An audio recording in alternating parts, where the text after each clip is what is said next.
Friends, आज हम बात कर रहे हैं अनिल अंबानी की और साथ में बात करेंगे उनकी कंपनियों की। अनिल अंबानी लगातार मुसीबत में घिर रहे, लगातार उनके ऊपर मुसीबत के शिकंजे कसते जा रहे और उसके बीच में अनिल अंबानी भी अपनी तरफ से पूरी कोशिश कर रहे कि इन मुसीबतों से निजात पाई जाए और इसीलिए वो लगातार प्रयत्न कर रहे हैं। और इसी से रिलेटिंग तीन बड़ी न्यूज निकल कर आई है जिनको हम एक एक करके डिस्कस करेंगे और जानने की कोशिश करेंगे कि आने वाले समय में इन कंपनियों का क्या भविष्य रहने वाला है, क्या यहाँ से और तेजी बन सकती है या यहाँ से निकलने में ही फायदा है।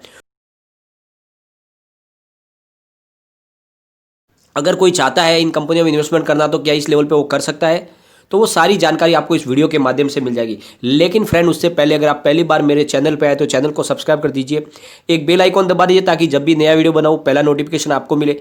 चलो फ्रेंड्स, वीडियो स्टार्ट करते हैं। मैं हूँ आपका दोस्त SB दवे और मेरे चैनल ऑनलाइन कमाई में आपका बहुत बहुत स्वागत है। फ्रेंड्स, मैं आपको रिलायंस कम्युनिकेशन, रिलायंस पावर और रिलायंस इंफ्रास्ट्रक्चर और रिलायंस कैपिटल से रिलेटिंग जो भी नई अपडेट होती है उसको हर हफ्ते आपके साथ में शेयर करते रहता हूँ। और अब भी ये हफ्ते भी दो तीन बड़ी न्यूज़ निकल कर आई है और एक न्यूज़ तो बिल्कुल रिसेंटली निकल कर आई है जो आपके साथ में मैं शेयर कर रहा हूँ। और आगे हम देखने की कोशिश करेंगे क्या इनका भविष्य बन सकता है। तो जो सबसे बड़ी जो न्यूज़ निकल कर आई है वो रिलायंस इंफ्रास्ट्रक्चर से आई है। आपको पता ही अनिल अंबानी के ऊपर दुनिया भर का कर्जा है, सारी कंपनियां उनकी लॉस में चल रही है और लगातार सारे शिकंजे कसे जा रहे हैं उनके ऊपर। SBI पूरी तरह से उनके ऊपर शिकंजा लगातार कस रही है और इसी के बीच में अनिल अंबानी ने भी एक बड़ा डिसीजन लिया है और अपने कर्ज को कम करने की उन्होंने कोशिश की है। रिलायंस इंफ्रास्ट्रक्चर ने अपनी 74% की हिस्सेदारी जो कि PKTCL में थी उसको 900 करोड़ में इंडिया ग्रिड को बेच दिया है, यानी अपने कर्ज को कम करने के लिए एक और कदम उन्होंने बढ़ाया है। इस सौदे के बाद रिलायंस इंफ्रास्ट्रक्चर को जो 900 करोड़ मिलेंगे उसकी वजह से उनके ऊपर जो कर्जा है रिलायंस इंफ्रास्ट्रक्चर के ऊपर 14,000 करोड़ का, उसमें कमी आ जाएगी और वो रह जाएगा कर्जा 13,100 करोड़ का। तो इस तरह से 900 करोड़ रुपए की उन्होंने व्यवस्था कर ली है। परबती कोल डैम ट्रांसमिशन कंपनी लिमिटेड में 74% हिस्सेदारी रिलायंस इंफ्रास्ट्रक्चर की थी, जो पूरी की पूरी जो हिस्सेदारी उन्होंने इंडिया ग्रिड ट्रस्ट को बेच दी है। और यह कंपनी हिमाचल प्रदेश और पंजाब में स्थापित है, जिसमें power grid corporation of India की और रिलायंस इंफ्रास्ट्रक्चर की जॉइंट वेंचर थी ये।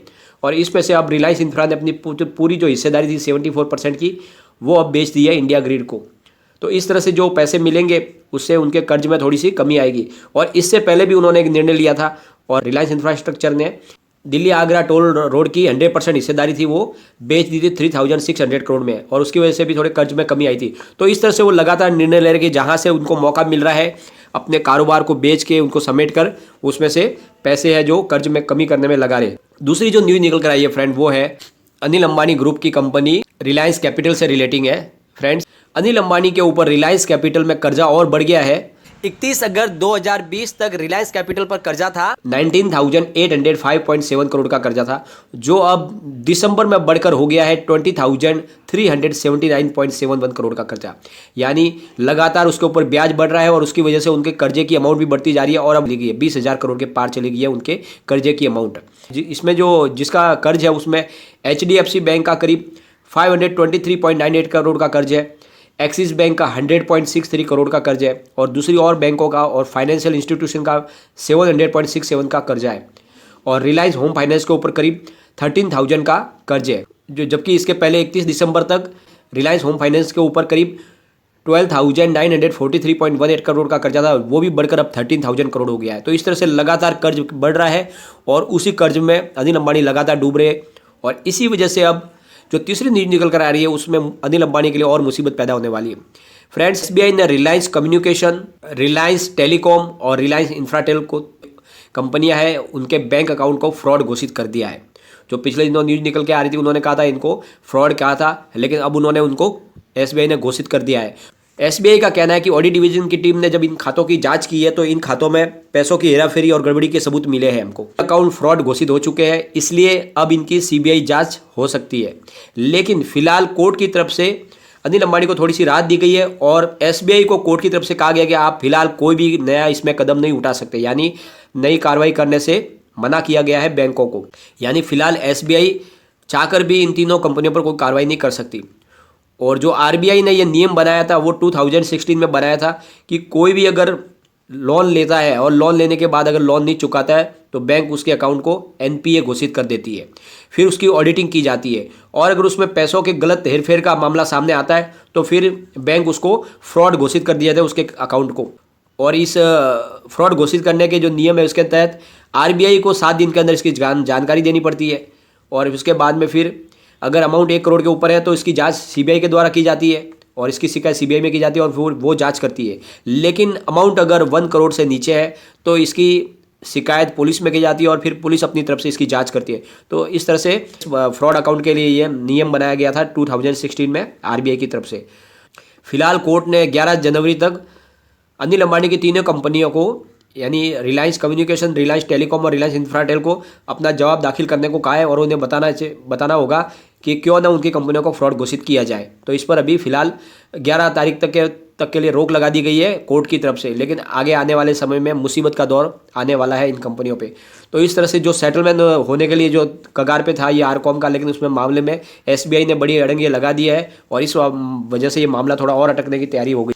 फ्रेंड्स, अब इनके फिलहाल कारोबार की भी बात कर लेते हैं। फ्राइडे के दिन आरकॉम में 2.05 पर करीब 5% का लोअर सर्किट लग गया था, क्योंकि आरकॉम के अंदर ये सबसे बड़ा जो एसबीआई का मामला वो पहले आ चुका था। उसकी वजह से आरकॉम के अंदर बड़ी पैनिक माहौल बन चुका है और इसकी वजह से गिरावट की वजह से ये फिर से स्टॉक है 5% लोअर सर्किट पर आ गया है। रिलायंस पावर के अंदर 3.60 पर करीब 1.37% डाउन पर ट्रेड कर रहा है, यहाँ पर भी गिरावट का मामला है। और रिलायंस कैपिटल में 11.50 पर करीब 1.71% डाउन पर ट्रेड कर रहा है, यानी तीनों कंपनियां गिरावट में चल रही है। सिर्फ तेजी दिखाई दे रही है वो है रिलायंस इंफ्रास्ट्रक्चर में 29.20 पर करीब 2.46% अप पर थे। और इसके पीछे रीज़न है कि रिलायंस इंफ्रास्ट्रक्चर अपने कर्जे को लगातार कम किए जा रहा है और उसके लिए वो अपने नए नए डिसीजन ले रहा है। इस वजह से रिलायंस इंफ्रास्ट्रक्चर में थोड़ी सी तेजी की संभावना दिख रही है। तो फिलहाल जो फ्रेंड सिचुएशन बन रही है, अनिल अंबानी ग्रुप की किसी भी कंपनी में आपको कोई फ्रेश बाइंग नहीं करनी चाहिए और अगर आप प्रॉफिट में हो तो प्रॉफिट बुक करके आपको बाहर निकल जाना चाहिए, एग्जिट हो जाना चाहिए। लेकिन एक बात का आप ध्यान रखें, अगर आपका बहुत ज़्यादा लॉस हो रहा है तो फिर आपको उसको लॉस को बुक करके बाहर नहीं निकलना चाहिए, क्योंकि ऑलरेडी आप लॉस में आ चुके हो।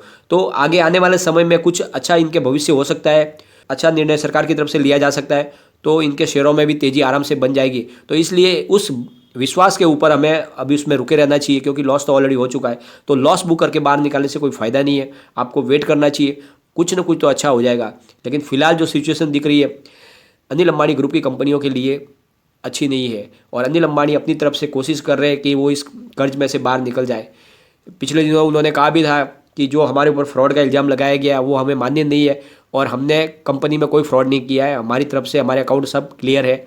लेकिन एसबीआई ने बोला है कि हमारे पास सबूत है और उन सबूत के दम पर हम कह रहे हैं कि ये कंपनियों में फ्रॉड किया गया है और इन अकाउंट को हम फ्रॉड घोषित करेंगे। तो ये भी मामला 11 तारीख के ऊपर गया है, 11 जनवरी को जवाब देना पड़ेगा इन तीनों कंपनियों को कोर्ट के अंदर। उसके बाद में नया कोई निर्णय निकल के आ सकता है। तो फिलहाल जो सिचुएशन ऐसी है कि आपको इसमें वेट एंड वॉच ही करना पड़ेगा, इसमें ज़्यादा करने ऐसा कुछ है नहीं। लेकिन फ्रेंड्स, कोई भी इन्वेस्टमेंट करने से पहले अपने फाइनेंशियल एडवाइजर से एक बार एडवाइस ले लें या अपना खुद का रिसर्च करें, क्योंकि मैंने वीडियो आपके एजुकेशनल पर्पज़ के लिए ही बनाया है। वीडियो पसंद आए तो लाइक शेयर जरूर कीजिए और चैनल को सब्सक्राइब कर दीजिए। Thank you friend.